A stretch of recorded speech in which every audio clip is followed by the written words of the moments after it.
Well, folks, it finally made it up here. This is the Worthington G-6 golf tractor that I was telling you guys about over the winter. Finally picked it up yesterday and brought it home after work.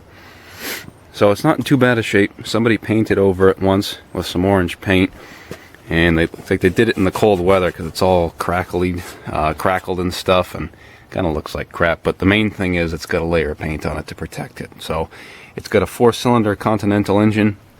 It's got a Ford 4-speed transmission, a 3/4 ton Ford Banjo rear end, and a 1/2 ton Ford front end.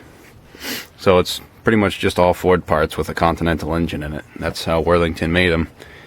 And I'm guessing it's probably either mid to late 40s, because Jacobsen bought Worthington in 1945, and this only has Continental on the front. It doesn't have the little circular Jacobsen Worthington badge.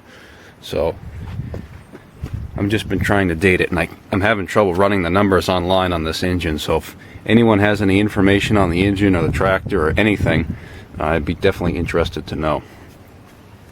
But it's got no muffler on it. Well, it's got a pipe at least, but the manifold pipe is missing, and the engine doesn't spin over.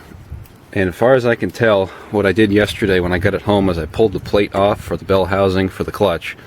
There was a huge mouse nest that I pulled out, and the clutch and everything is really, really rusty from them living in there. So I'm thinking that either the pilot bearing or the throwout bearing is seized, and that's what's keeping the engine from spinning, hopefully.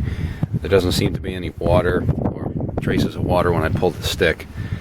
And I pulled all the plugs out, looked down inside with a mirror, and they all look good. So there's really no traces of rust or anything, but you can never tell. So probably this weekend we're going to be pulling the transmission out of it and taking care of that clutch, see if we can get everything freed up, and then we'll see about getting this engine running. But it's got an auto-light distributor, which I thought was pretty cool. It's even got a little oil cap there that you'd oil. Radiator doesn't seem to be leaking at all. It still is full of coolant, actually. That's the seal for the Continental.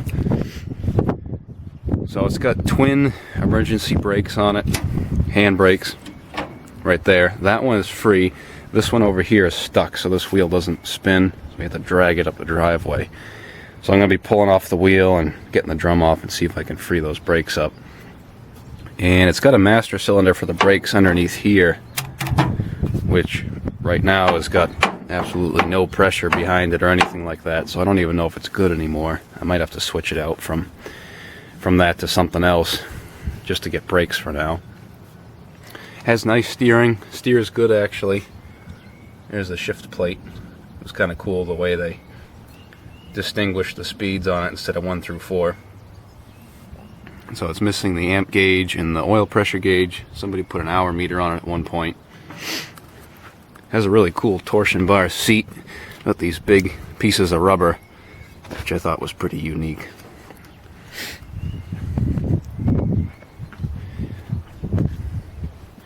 And I also got the original rear wheels for it here, but they're split rims. So they'd be Ford 1-ton 8 lugs.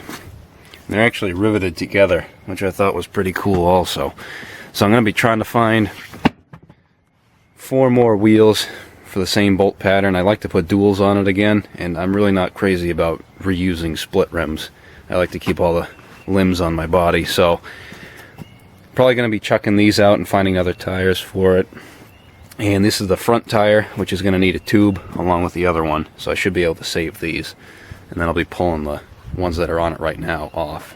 So, but I'm going to see if I can work on it this weekend, get the clutch freed up, and see about the engine. I don't know if I'm going to do a repair video on it. Depends on what I have for time and whatnot, but probably do a startup, and when it's running, definitely going to be doing a driving video, because from what I've been told and what I've read online, these top out at about 40 miles an hour for the transportation range between golf courses and whatnot, wherever they were used. So anyways, folks, there you have it. Just wanted to give you all an update on the Worthington G6.